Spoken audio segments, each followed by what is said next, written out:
hombre que hoy está influyendo. Hay muchos otros que son poco conocidos, claro, pero más influyentes y más inteligentes, me parece a mí. No sé si esa es la... Perdón. Pero no.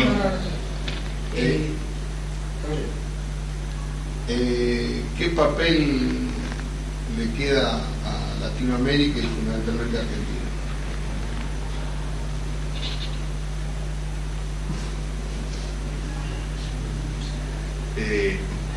Esto es muy difícil.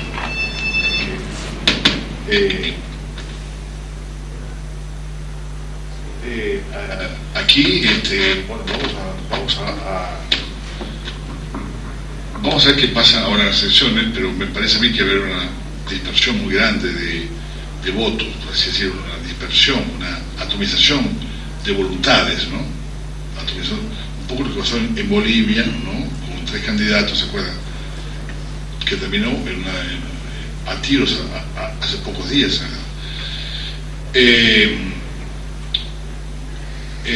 Aquí, en Argentina, bueno, para empezar por otro país menos conflictivo, ¿no?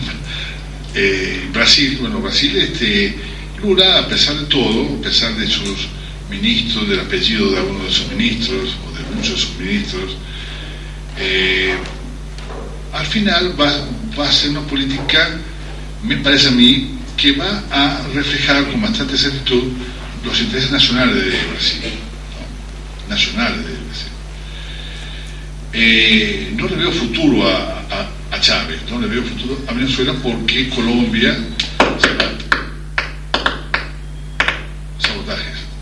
porque Colombia se va a convertir en el país ordenador regional, o sea, en la Israel de América del Sur.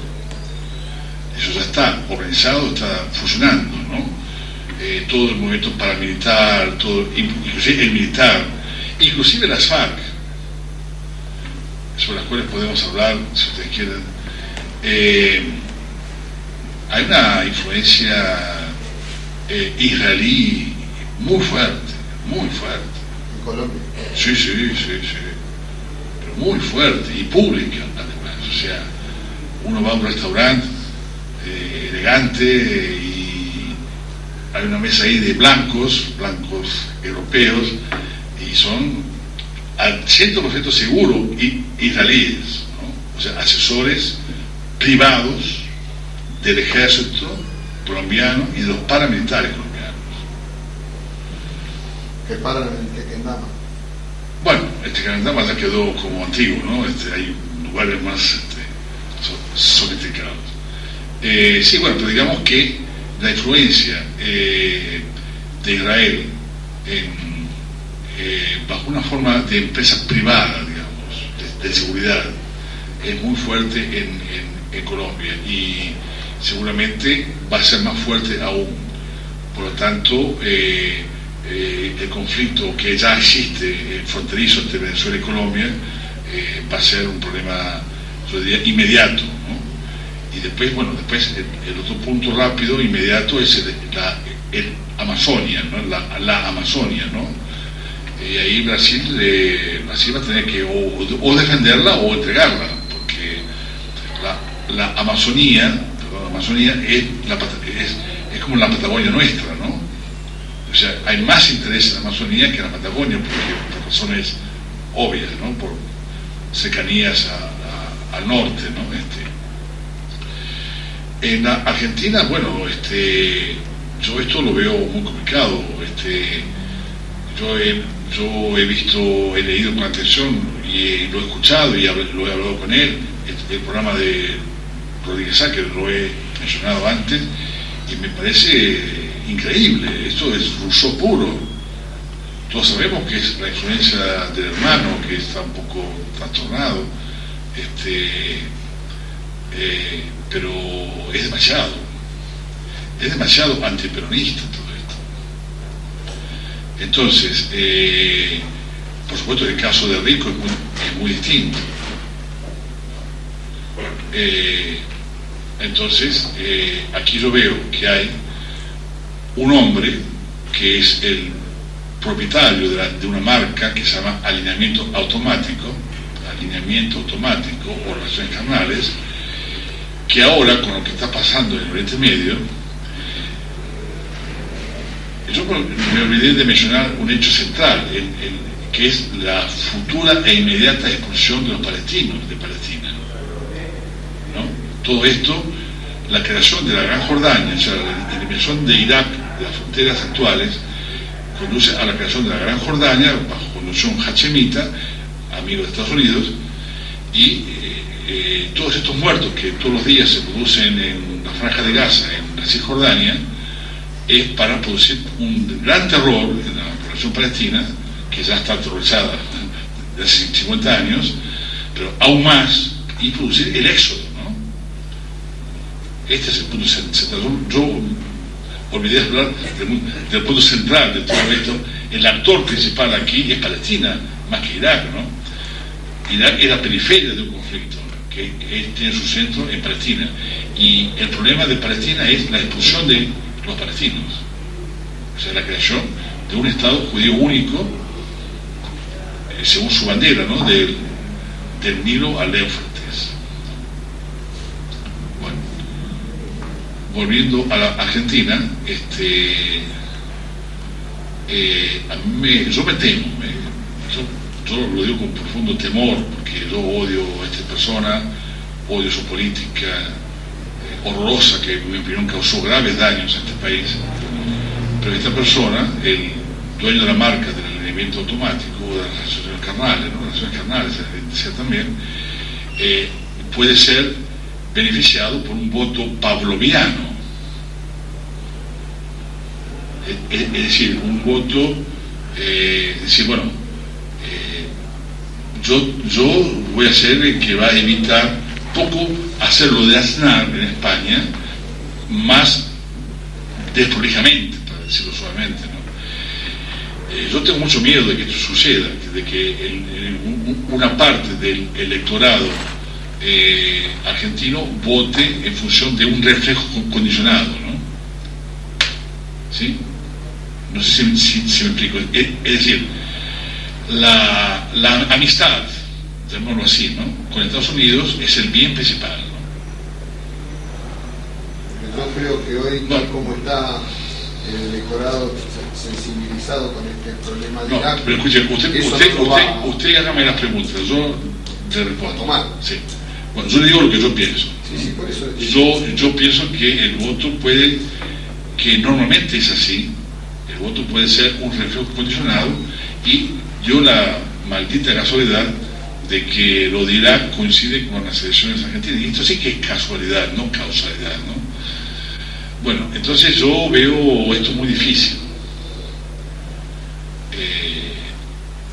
Esto lo veo muy difícil. Yo en lo personal soy amigo de Aldo Rico. Yo creo que yo intento convertir a Aldo Rico en el conductor de esta ecuación que dije antes, que es conductor pueblo-ejército, y a través de una victoria política relativa, digamos, poder convocar al ejército para desempatar este partido. Sí, pero eso es para el 2007. No sé. Después que gane Buenos Yo Aires. yo no me dedico a la política, ¿sabes? No sé, ni voy a votar, hace 70 años que no voto, no me interesa. Le digo, a mí me interesaría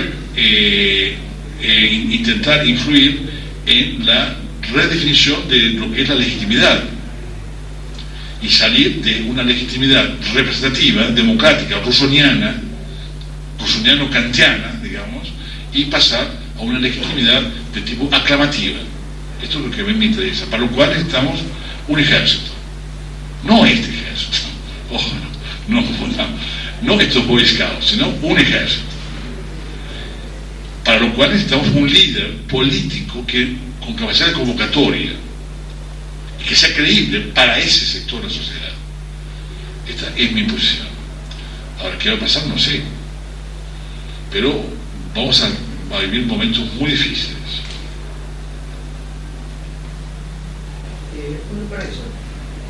Y al final puede ser que haya una especie de diálogo amor-guerra, guerra-amor, entre Rico y Menem. Yo no quiero hablar de política, de verdad, porque no soy muy inexperto en esto. Perdón por haber interrumpido antes, me parece que sí. Como miraba, esta construcción del pensamiento único y la globalización, ¿no vendría a representar el inicio de una nueva Edad Media?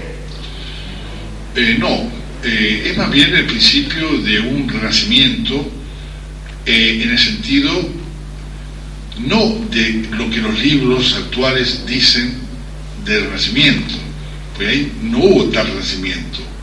El renacimiento en realidad fue la formación de un pensamiento único post cristiano, por así decir, o sea, racionalista, iluminista, en un área muy pequeña del mundo, la Europa de aquella época, inclusive la Italia solamente de aquella época, ¿no? En ese aspecto. Entonces es un renacimiento en el sentido real de lo que representó el renacimiento, que no fue positivo, sino negativo en muchos aspectos. Yo tengo una visión de la historia distinta a la social, digamos. Yo creo que, por ejemplo, nuestras amadas guerras de la independencia del siglo XIX fueron una catástrofe para todos nuestros países.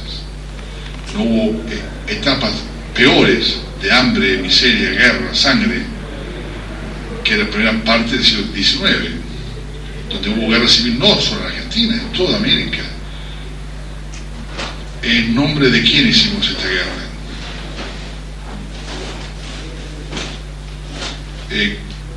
Pasemos para hacer un paralelo, ¿no?, al siglo XX. Guerras de liberación nacional, ¿no?, se llamaron en el siglo XX. La guerra de independencia se llamaron, cambiaron de nombre, y se llamaron guerras de liberación nacional.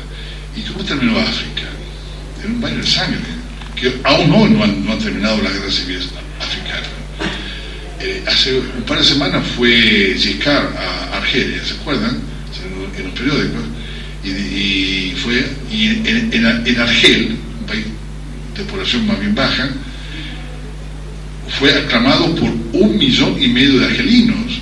Y estamos hablando de que Francia era la potencia ocupante, supuestamente el enemigo histórico. ¿En qué terminó? ¿Cuántos muertos hubo en la guerra franco-argelina? Los cálculos más o menos hablan de 10, 12.000 muertos. ¿Cuántos muertos asesinó, cuántos asesinatos produjo el actual ejército argelino laico, progresista, educado en West Point y en Saint-Cyr? Más de 200.000.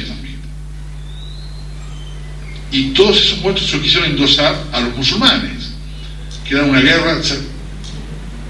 No eran los musulmanes, eran los servicios de inteligencia del ejército, porque los que morían eran votantes del FIP, del Frente de Musulmán, que fue, cuya elección fue anulada hace 6-7 años. Entonces, la liberación, comillas, produjo una catástrofe en todo el mundo, en todo Asia, África. Angola, todavía está la guerra civil. Fue un horror. Y en un siglo antes ese horror había pasado en América del Sur, el mismo horror. En el área, bueno, lo que era la Gran Colombia, ¿no?, en el área, digamos, Nueva Granada, creo que el Renato, fue terrible, terrible. El retroceso que se produjo en el siglo XIX fue de siglos. En el siglo XVII, en el siglo XVIII, en Lima se vivía el nivel de vida de Lima, que era la principal ciudad española, porque nosotros no éramos colonias, ¿no?, éramos provincias. En Lima se vivía 8 veces mejor que en Sevilla, que era la principal ciudad europea de la época. Europea. El nivel de vida es 8 veces superior, como en el siglo XX, el nivel de vida en Angola era 8 veces superior al de Portugal. No había un solo portugués que no se quisiera ir a vivir a Angola.